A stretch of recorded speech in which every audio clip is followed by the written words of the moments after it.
Welcome to the Economic and Small Business Development Committee. Madam Clerk, will you please call the roll? Chairman Horn, Here, ma'am. Senator Vanderwall, Senator Lowers, here. Senator Schmidt, here. Senator Lasada, here. Senator McDonald, here. Senator McMorrow, here. Senator Geis, present. Senator Moss. Mr. Chair, you have 7 members present. There is a quorum. Thank you, Madam Clerk. And with a motion from Senator Schmidt to adopt the minutes from the October 14th meeting without objection, as so ordered. And with a motion from Senator Geis to excuse absent members without objection, it is so ordered. So here we are in a meeting that we promised, I think, a year or so ago. It feels like a decade with the COVID year. But we wanted to introduce to you, and this again for members and for our audience, this is testimony only, informational meeting. And I'd like to introduce Tony Fernacci, President of the Aerospace Industry Association of Michigan, and Kevin Michaels with the Aerodynamic Advisory in Ann Arbor. Okay.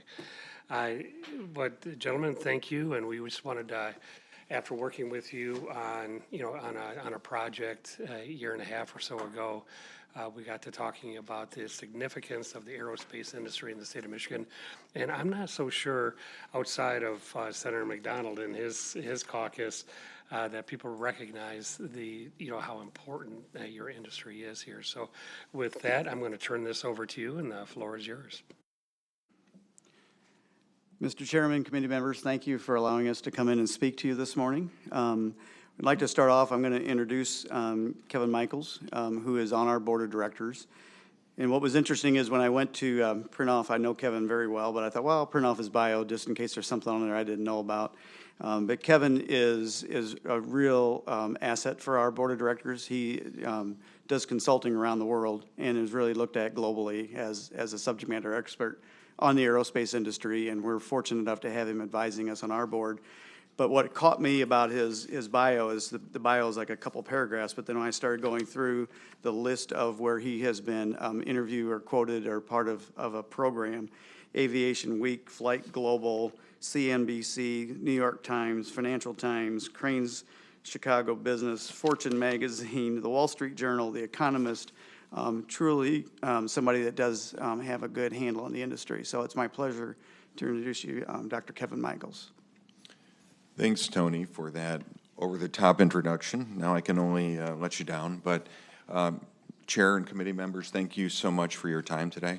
You're dealing with a myriad of issues, and there's a lot of topical things that, that have come up in the last few weeks, but I think what we wanted to do is to take a minute and introduce to you what the aerospace industry is globally, where this state fits into it, what the challenges are as a result of the COVID crisis, and that are hindering many manufacturing businesses, but especially what are the opportunities in front of us. And I think you'll hear that there's some very significant opportunities, and that actually the aerospace industry is actually very symbiotic with the automotive industry. I remember speaking to a technologist at an automotive OEM, and he says to me, if we want to know where the automotive industry is going, we look at aerospace, because the technologies that aerospace is dealing with are generally 10 to 20 years ahead of where the automotive industry is. So with that then, what is, I'm going to avoid acronyms today too. So we're not going to assume you know what all the acronyms are, so we're going to try and just keep this very straightforward. So what is the aerospace industry? I think, most people know that the automotive industry globally is about $3 trillion when you add up all the activity of the OEMs and the suppliers globally. The aerospace industry is about $850 billion. The activities I show up on the slides here, a lot of it is the OEMs and the suppliers, just like the automotive industry. But there is one significant difference in that because these aircraft are around 30 years, and because they fly 10, 12 hours a day, there's a very big maintenance element to it. It's a big deal, and as you'll see, we have several maintenance bases here, in Michigan, supporting the industry. If you look at the soccer ball up there, what you might notice here is that the half of the global aerospace industry is in the United States. This is not an industry that has been lost to China yet. This is not This is not the bullet train industry. This isn't automobile. Aerospace, half of the aerospace industry globally is in the United States. We are very well balanced. We have a strong air transport sector. That's the Boeings of the world. We are the world's leading business jet manufacturers here. And of course, in the military, we have very, very strong capability here and what we call new space. And I know this year that for many of you, just like many of us, we've been blown away by what we've seen in the last 4 months, you know. Captain Kirk going to space last week, you know, 90-year-old, you know, Elon Musk, Bezos, et cetera. So it's been really, really compelling. Half of it's in the U.S.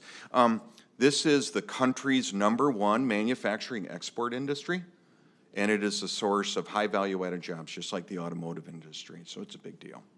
So that's the global aerospace industry. Now, what about Michigan? So what you see here is the number of, it's the aerospace companies and closely aligned businesses around the state. And what you'll notice, and Tony will talk about this in more detail, you know, there's nearly 1,000 companies. It's very well distributed. This is not just a Southeast Michigan story. In fact, we have very strong concentration and capability everywhere from Western Michigan to the Upper Peninsula, and Tony waxes eloquently about the things he's seen up in the Houghton area and elsewhere, Calumet, and but also in the Thumb area and in and around the Saginaw area, Mr. Chair, as you know, with the capability there. And it spans all kinds of aerospace capabilities. You know, what we don't have here is a big OEM, you know, the equivalent of a Ford or a GM. We don't have a Boeing here or someone like that. But we have pretty much everything else, and it's pretty complete. Wrong way. So my company, which is a consultancy based in Ann Arbor, Spartan fans can't hold that against me, I hope. But we developed a database of all the aerospace companies here, and the question was, how much activity is going on in the state of Michigan in aerospace? And by our estimate several years ago, the aggregate revenues in the state of $6.4 billion. Tony will talk about this, 30,000 employees in the state, and some very, very big companies. A lot of these logos you might not recognize, but there's probably a few of them that you do, like GE, for example.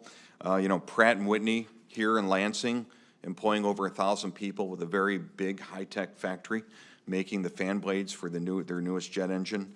You know, and many others. So $6.4 billion, and some of the very biggest names in the aerospace industry are in our state with major factories, research facilities, and maintenance facilities. So I wanted to mention COVID, and again, I know that you're all dealing with Michigan companies, Michigan manufacturers, Michigan service companies, and what COVID has meant for their business. And I thought, you know, today we'd at least share with you what COVID has meant for the aerospace industry. What I'm showing you here is air travel. Now, here in the U.S., the airports are starting to get full. For those of you that have been in Detroit recently, or perhaps some of the airports Lansing out here at Grand Rapids, you notice the airports are starting to get full. And that is indeed good news. What I'm showing you on this graph is global air travel. Here's the situation. While the U.S. is recovering fast because most of our traffic is domestic, anytime you have to cross an international boundary, this creates huge issues. Asia right now is pretty much shut down. Most of it's shut down. Europe has been down 70%. And this, of course, is having an impact on the manufacturers and the service companies. You just don't need as many aircraft. The best estimates right now is that air travel globally will get back to where it was pre-COVID in early 2024. That's what my firm believes. There are some estimates that are a little more optimistic, some more pessimistic. To an American, that sounds surprising because Americans say, hey, I was in Dallas-Fort Worth last week. It's busy. What's everyone talking about? No, no, no, no. This is a global industry, and it's going to take a long time to get back to where it was. Business travel is going to be a big reason. Companies are not going to reset their business travel budget. And in fact, in some cases, they may want to do the work virtually rather than traveling, much as I'm sure you've all experienced. So what this means then for manufacturing, and what I'm showing you here is the manufacturing rates of jetliners. So to put this in context, you've heard of Boeing, you've probably heard of Airbus. You know, they make the big jetliners that we fly to go from point A to point B. The production rate globally was about 2,000 units, you know, worth over $100 billion before COVID. After the COVID crisis, production rates were cut in half. So while the automotive industry had some brief hiccups and has pretty much really cranked back up to pretty close to where they were pre-COVID, the aerospace industry is very different. We're at production rates about half of what they were before COVID. So production rates cut in half, and it wasn't just the COVID crisis, it was the Boeing 737 MAX issue, which I'm sure you've all heard about. And that, in essence, shut down one of the most popular, it's like losing the Ford F-150, you know, and just shutting it down. And what does that do to your supply base? So we have had a big cut in production. This has meant significant stress on the suppliers, attrition of the employees. So we're seeing experienced and skilled labor leaving the industry. I know maybe you've heard of some of this in the automotive side, but on the aerospace side, we have a demographic issue. You know, too many of the employees, quite frankly, are people that look like Tony and I. You know, they're white males in their 50s and 60s, and they're moving out of the industry. COVID has accelerated that, and we need to have and backfill a diverse set of Americans and Michiganians, you know, to take that up. So it's an issue that we're facing. We are seeing supply chain disruptions just like any other industry. And I think the big thing is, given what I just told you, that this is the nation's #1 manufacturing export industry, there's a genuine concern now that we could lose competitiveness, and it may open a spot for, say, China to come in and knock us off our perch. And by the way, China's working very hard. They've set up a new company called COMAC in 2008, and their mission is to knock Boeing and Airbus off the perch and replace the U.S. as the leader in aircraft manufacturing. So looking to the future, we see 5 megatrends that are going to shape the aerospace industry. And I'll just touch on each of these briefly and maybe connect to what it means for Michigan. #1 is decarbonization. The aviation industry, like all transportation industries, is under increasing scrutiny, increasing pressure to reduce its carbon footprint. And the funny thing about aviation is, this isn't an industry where you can just load an aircraft up with batteries and do hybrid propulsion. The big issue in aviation is physics. It will probably be the last industry to give up fossil fuels, assuming that transportation industries do in the future. And it means that there are enormous pressures in the industry to find ways to reduce carbon footprint when you have to fly and go long distances. So decarbonization, everything from sustainable aviation fuels to hybrid electric propulsion, much like we see in cars today. And Europe right now is looking heavily at hydrogen as an energy source on aircraft. These are the things that the industry is coping with today. The second, and I know space has come across your desk and what's going on you know, in the state, is democratization of space. And in essence, we're at an inflection point right now where we're moving away from where government agencies like NASA control everything that's done, and now the private sector is entering space. Why is that happening? It's happening because those launchers that Elon Musk created that land themselves and can be reused has cut the cost of launching satellites by 90%.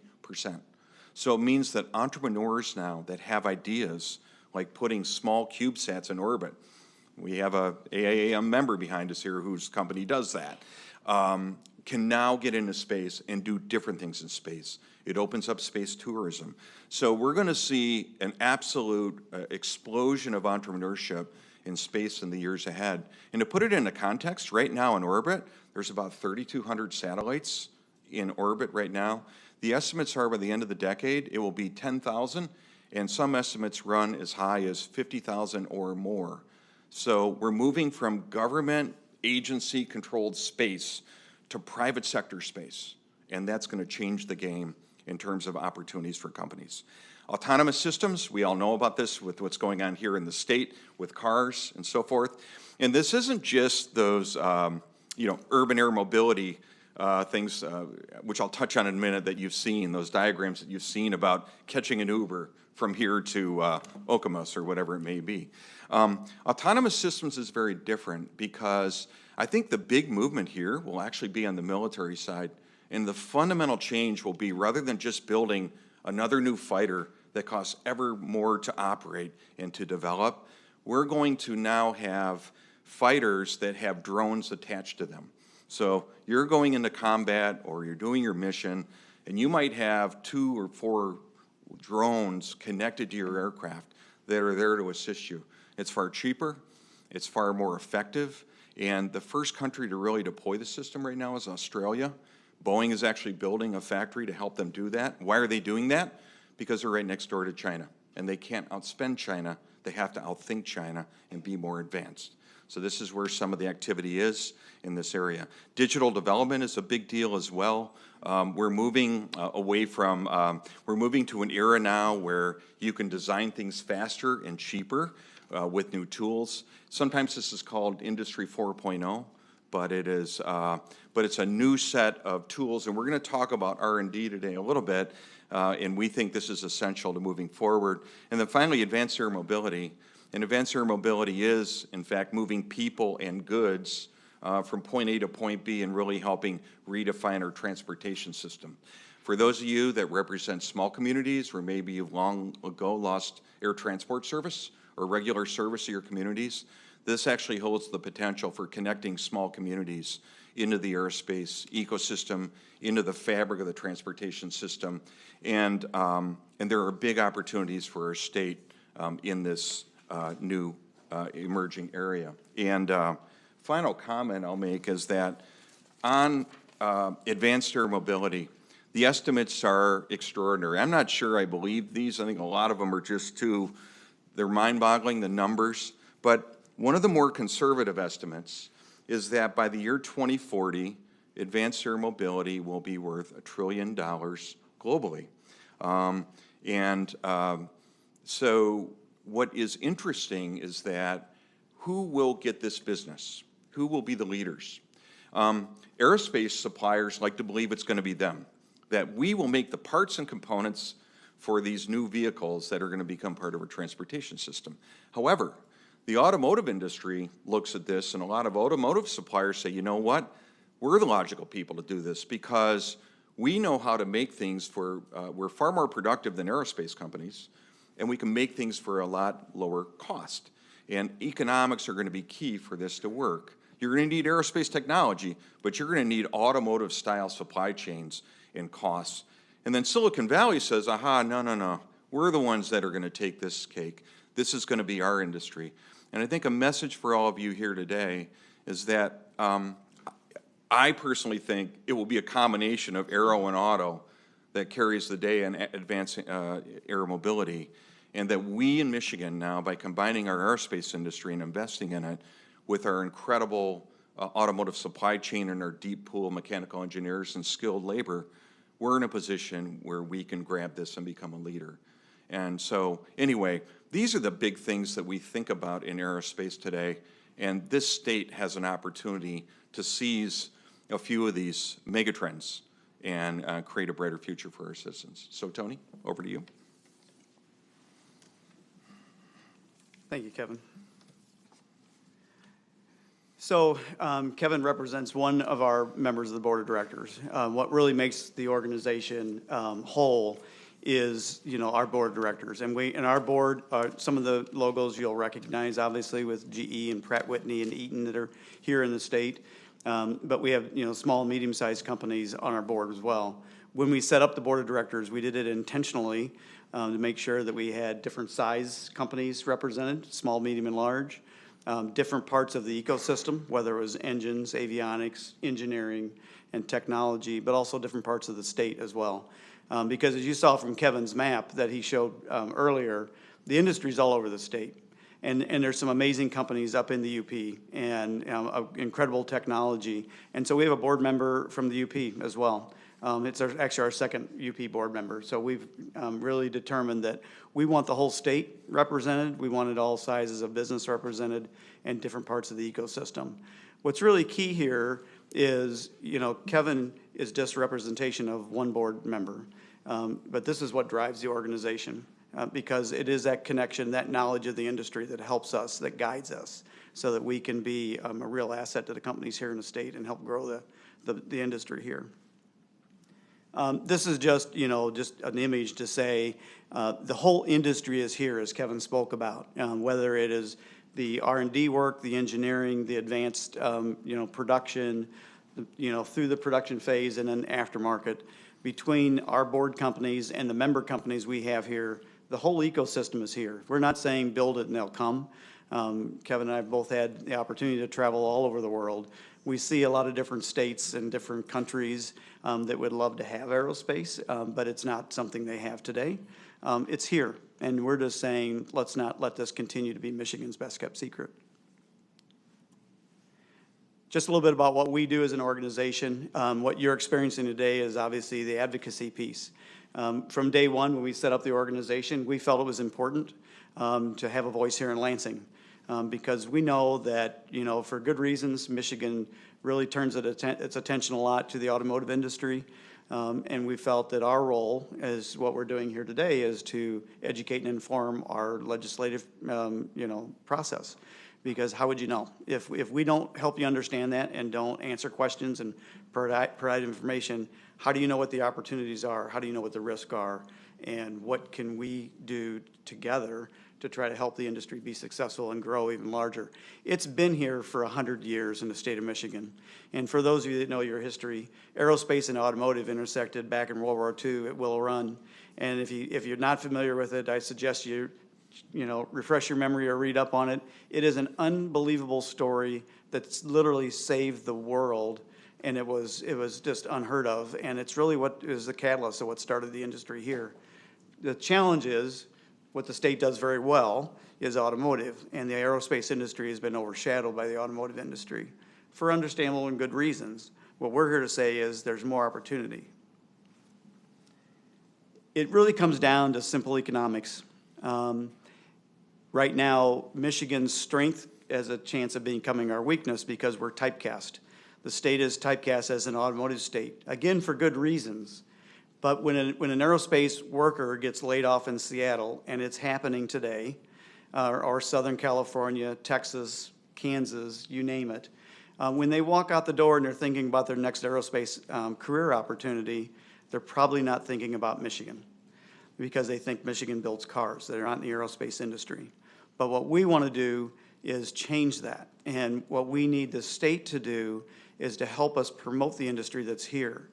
There's very little conversation about it. It's not talked about much inside of the state. It's talked about almost not at all outside of the state. If you recall the Pure Michigan campaign a few years ago where we promoted tourism, it was an incredibly successful campaign.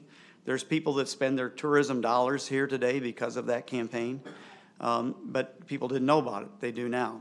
And what we're saying is, and what we're asking is for your help is, I know there's a lot of people asking for more incentives and more money to get put on deals. And while all that might be true, I would argue that incentives become an equalizer. When people don't understand the value of what you have, you got to give them a deal. So just like buying a car. Automotive companies have got rebates, but there's certain automotive companies, when you go into them, the higher end cars, the sticker is what you pay because there's a perceived value. You know it's there. The reason people know a Dodge Hellcat has got high horsepower, it's a great performance vehicle, is because they've done a great job of sharing that story, of marketing it. I would say that you're going to need less incentive dollars to put on deals if we do a better job of promoting and branding the asset that's here today. Let people know about it. And I would say your incentives, the amount of incentives you'd have to put on a deal would be significantly less if people just knew what was here. But incentives get their attention. It's a shiny object. It's what gets them in. That's how Airbus wound up in Mobile, Alabama, how Boeing wound up in Charleston, because those states put big, big dollars on the table those companies are realizing the challenge now of operating a business in those states because they don't have the assets that the state of Michigan has. And so that's what we're asking for. We're here today, we've got meetings going with a lot of your legislators in your offices today. And the three suggestions that we'd like to leave with you to consider is an R&D tax credit for the aerospace industry, because it doesn't exist here in the state today. And we believe that where you invest in where the industry is going, the leading technology and the change of the industry, foster that R&D work, that innovation to be here. Because when that goes into production, the likelihood that that production will stay in the state is very high probability. Second, we'd like to, and all of you have this, the flyer, I believe, that was distributed to you before you entered the room today. We want to establish a Midwest, if nothing else, or a national aerospace expo in Michigan. No other state owns this. You know, the North American International Auto Show, everybody in the country knows that's in Detroit. Detroit owns that, Michigan owns that. We want to put our flag in the ground and say, let's claim that for Michigan, and let's hold the Midwest Aerospace Expo. We want Michigan companies to show up strong, but we want the country to realize that there is a lot more in aerospace here than they have ever understood. And of course, we'd encourage some of our neighboring states to bring their companies here to exhibit as well. And lastly is create and attract and retain aerospace talent. One of the other pillars that I failed to mention whenever I had it up there on the screen is our work with the educators. We work very closely. University of Michigan is on our board. Michigan Tech is a member. Grand Valley is a member. We have a technical school in Canton that trains aircraft mechanics as a member. We work very close with educators because we want to help our educators know what the industry needs so they can adjust their curriculum and their training to meet the needs, so when the students enter the work world, they're ready to support the companies. But also to help our students stay connected. I would say a lot of students here today, even as great of a school as U of M is or Michigan Tech is, they have a lot of students that are going through with the aspiration of an aerospace career. They probably don't know the industry's here is strong, so they think if they want to stay in aerospace when they graduate, they've got to leave the state of Michigan, which couldn't be further from the truth. And so we're saying, promote the industry. Let's let this be known around the country, because this will attract talent, it will attract investment. The aerospace industry is a little bit different than automotive. Automotive, it's high volume, low mix. So when one of the automakers builds a plant, they can kind of command and control. They want the supply base to locate geographically close to them, and the suppliers do that because the volume is there. Aerospace is the exact opposite. It's low volume, high mix. And companies today in Michigan are supporting Boeing in Seattle in a big, big way. Huge tooling assemblies are being built in Michigan. Boeing is flying here to buy off on the systems. It's torn down and it's shipped to Seattle. That's how the aerospace industry operates. So we believe that the 1,000 companies that Kevin spoke about that are already here, they've got tremendous amount of capacity. Let's help them fill that capacity. Let's have them expand their buildings. And then let's help them attract the talent by advertising the industries here. So when workers are looking for an opportunity, when students are graduating, they know their career in aerospace is in Michigan. So with that, I will pause and see if I can answer, Kevin and I can answer any questions. Well, I certainly hope so, because we have a few members that are on our list here. Just wanted to kind of mention, though, as you're talking about drones on fighter pilots, that the term R2-D2 has already been taken, just for the record. So that sounds very futuristic, and it sounds interesting. I do have a list of questions. We'll start off with Senator Vanderwall. Thank you, Mr. Chair, and thank you again for being here and really explaining this. And you touched on it a little bit on talent and recruiting people. And as I look at your projected time in 2025 being up to almost where we were before the pandemic, we know where we are in the labor force right now. How do you see us helping you, and what do you see in how to advance this in the future to make sure that we don't have a shortfall on labor in just a few short years. Well, back to my previous statement about advertising the industry, promoting the industry. Because while we have got some of the best schools in the country, we've got an amazing amount of students that go through our education system. And while that's a great asset for companies, that's the future of companies, we need experience. And so I get concerned sometimes when I hear about a company that's expanding or moving to the state and they're going to add 100 jobs or 300 jobs. In the back of my mind, I'm thinking, where are you going to get the workers? We're going to be stealing from each other. So as we advertise and promote this industry, experience from outside of the state will know about it. It's a great place to live and work. And that to me is just as much of an asset as the industry itself. And so promoting the industry, let's advertise it. And that will help draw in, some of the talent from around the country. There's also a big gap in vocational programs too. It's no secret. And I think we've tried to work closely, not just with the big universities, but with the community colleges and even high schoolers. We've been very involved in robotics initiatives. And we need to find a way to pull through talent, from our secondary schools and actually to get, little boys and girls interested in aerospace at an early age, really, and expose them to this. I'll tell you, just like the automotive industry, we've seen a fair bit of it move to the south, something that you all deal with every day. In the aerospace industry, the southeastern U.S. sees this as a great opportunity, and they're putting in place vocational programs that help companies, aerospace companies, locate. I know Alabama, for example, has a vocational program where if you relocate to Alabama, they'll train up your technicians all the way up to the point they walk in your door. They kind of modeled it on something going on in Germany. And, it's something along those lines I think is going to be essential for the winners and losers in this industry. Thank you. We are setting a high priority on talent development and workforce housing. These are real big issues that are obstacles to economic development in general. Mm-hmm. But I think one of the interesting things about the aerospace industry is that we have worldwide attention on this. So, we may, in the United States overall be the center of the universe. We have a very big presence in Michigan, and we have the ability to attract talent here so that they migrate to Michigan with their talent, adding to our population of talented people. So there we have some options there as well. Next question comes from Senator Lasada. Thank you, Mr. Chair.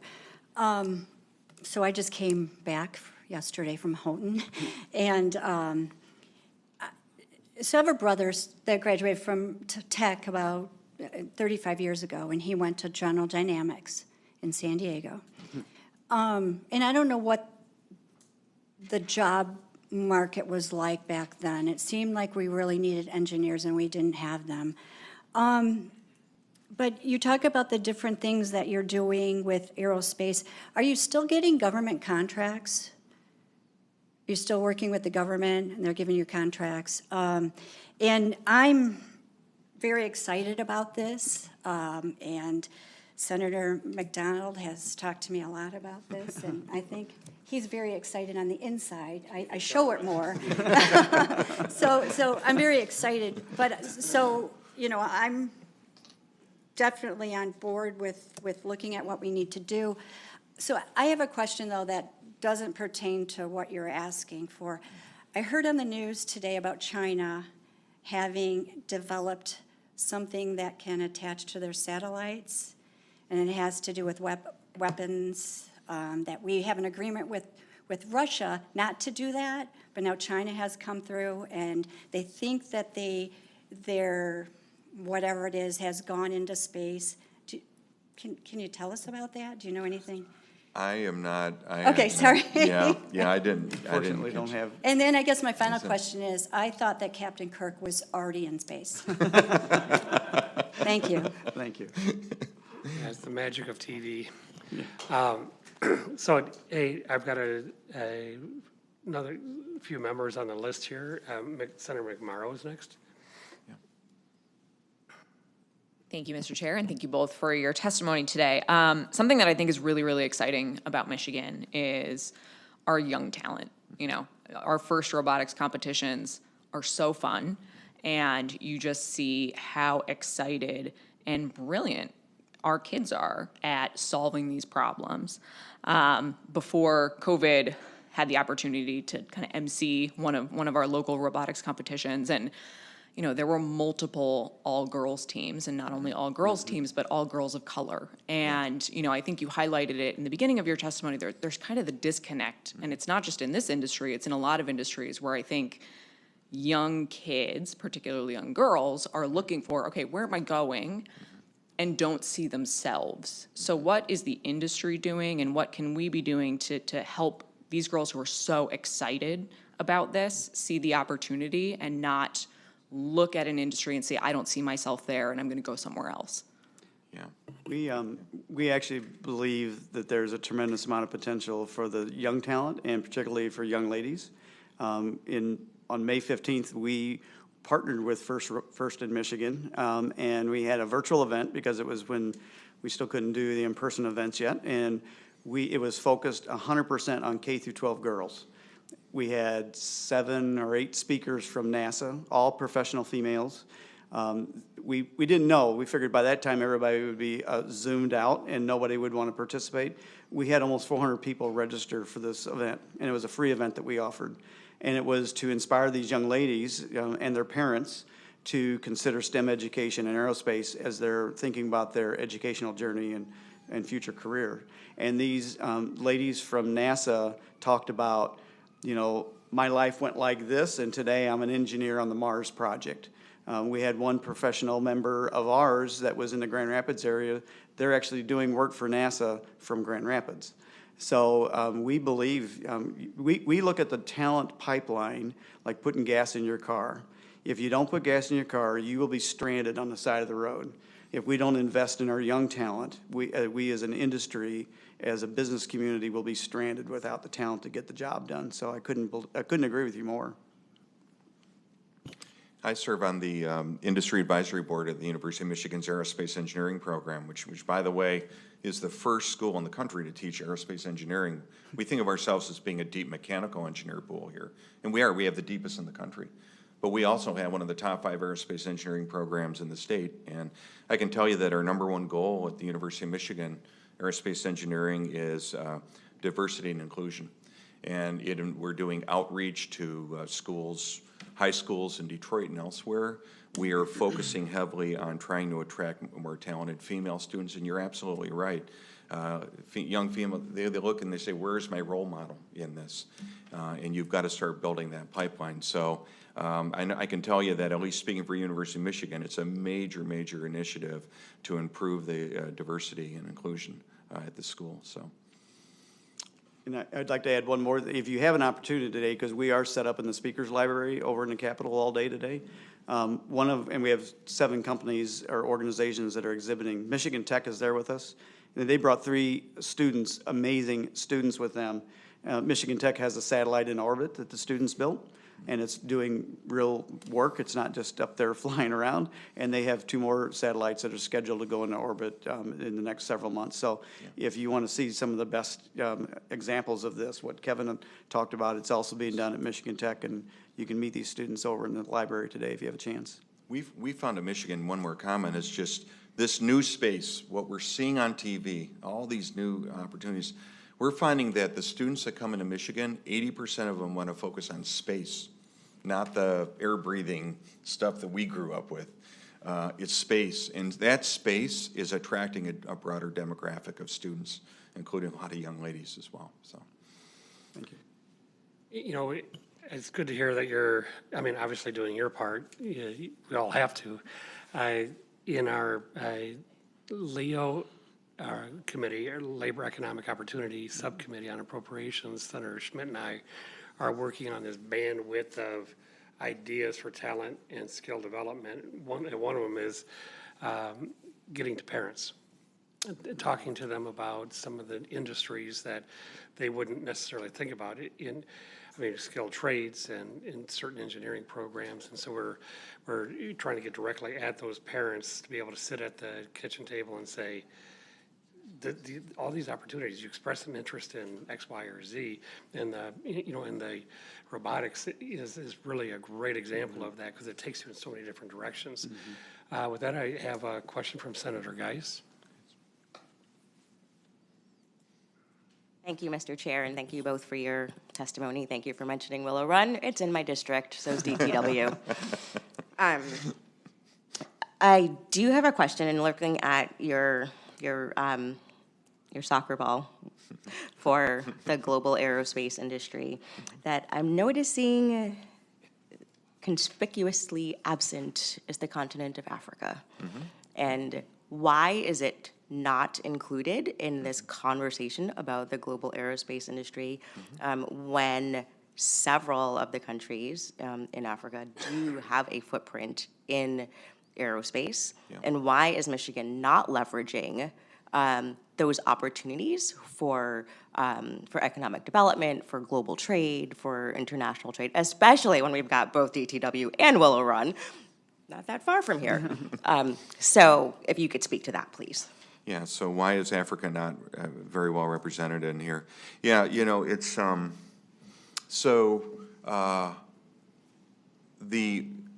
lot of what helps the development of aerospace is quite frankly, it's military and military and defense. That's a foundation that has helped many countries get going.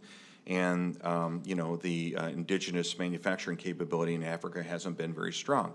Now, having said that, and I've been, there are islands of development going on there, and I'll give you an example. Actually, I've been there. Is Morocco is developing an aerospace cluster right now where they've attracted dozens of aerospace companies from across the world. I had the chance to go there in 2016 and learn their story.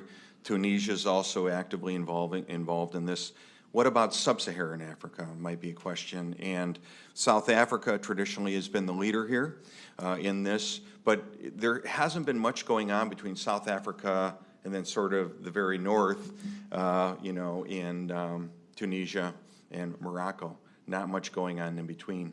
And I've got to believe that a country like Nigeria, which will become, I think, the third most populous country in the world, by the year 2050, there has to be tremendous potential there. The aviation industry also helps develop aerospace, aviation being the airlines flying people from point A to point B. And African countries are looking at liberalizing and allowing those links to open up. Ironically, it's a lot easier to fly from an African capital to London and to another African capital than it is between capitals.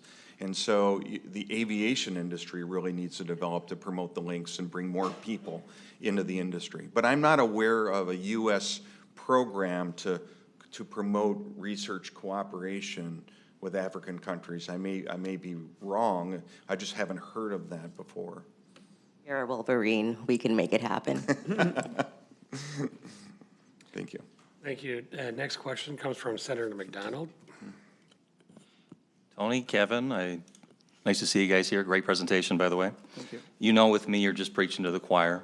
So I'll just share with you real quick, even before I got into the legislature, I told the Macomb Township government, did you know that you're one of the aerospace centers of the entire Midwest? You know what their answer was? No.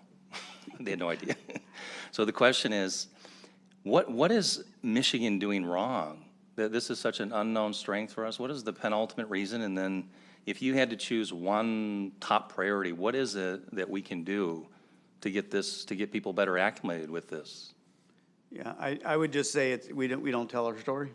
Like you said, it's right under your nose.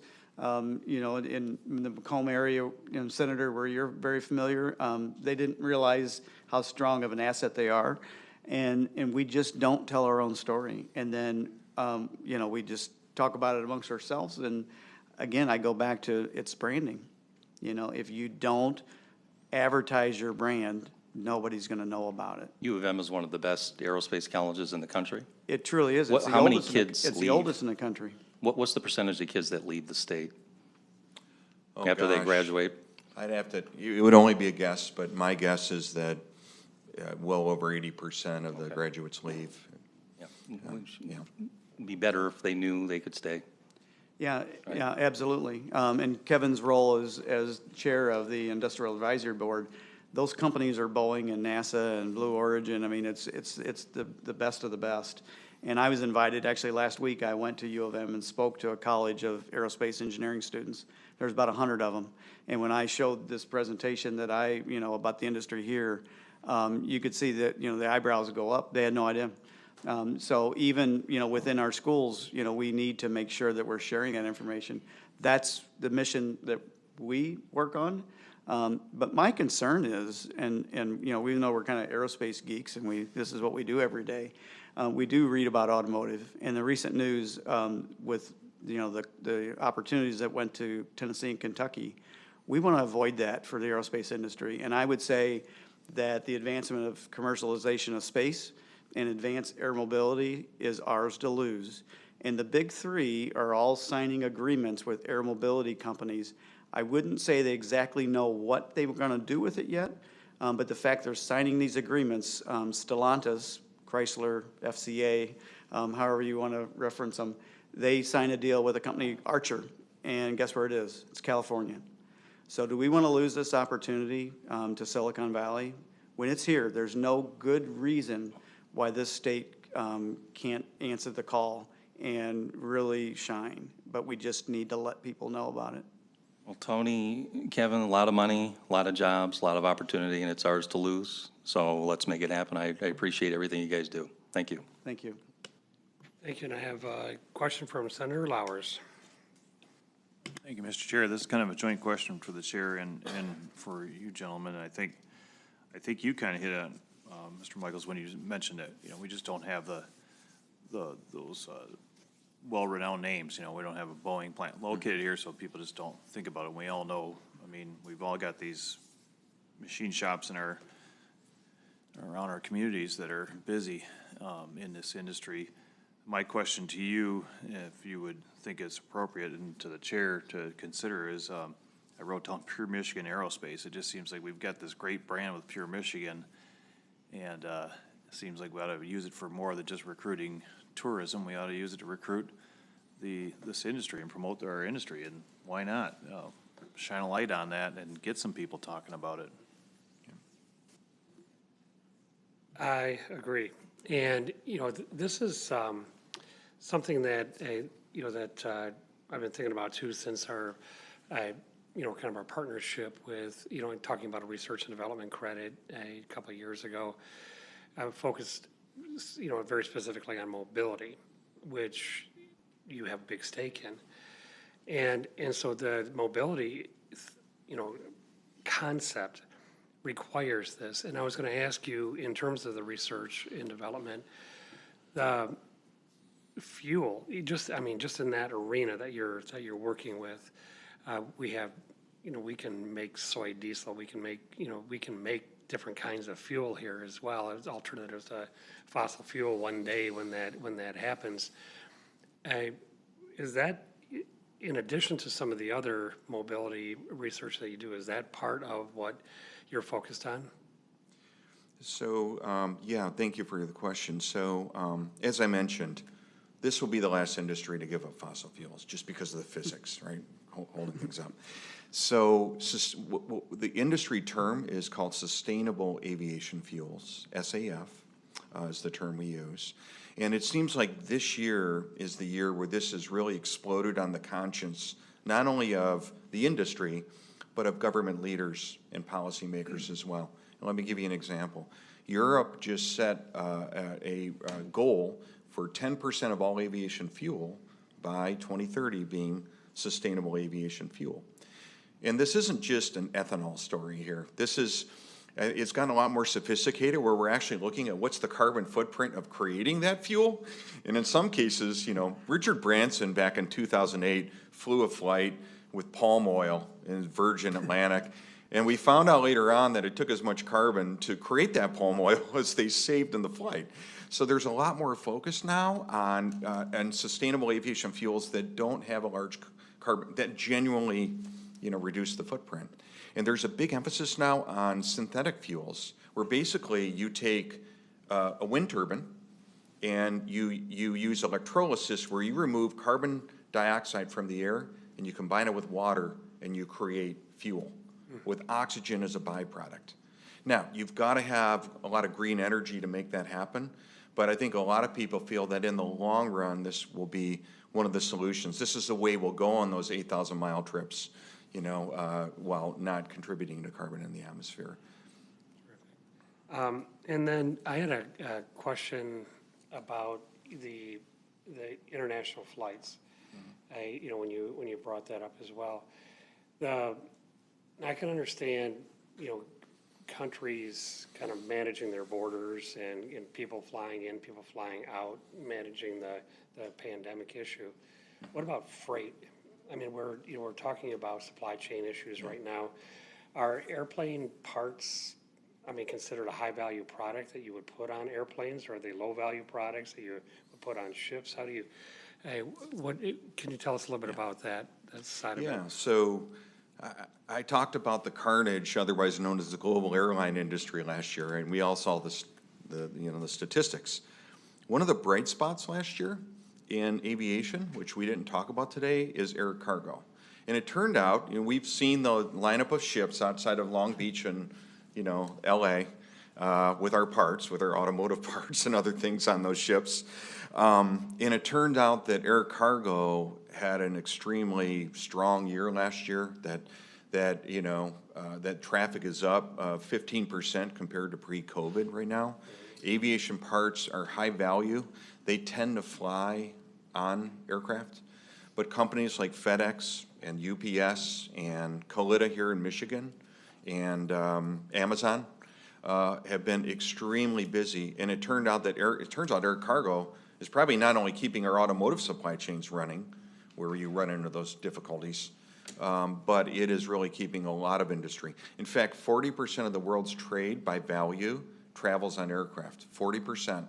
1% by weight, 40% by value, 40% of trade travels by air cargo.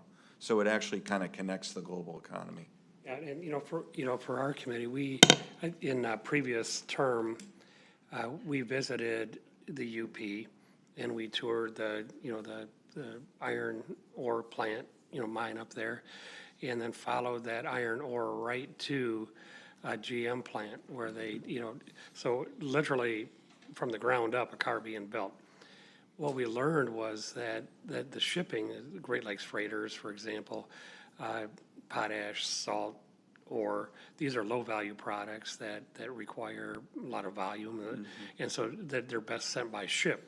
So that's when I mentioned the high-value products and that you're actually using in your products, but I didn't. But now that you mention it, it's all that other stuff as well.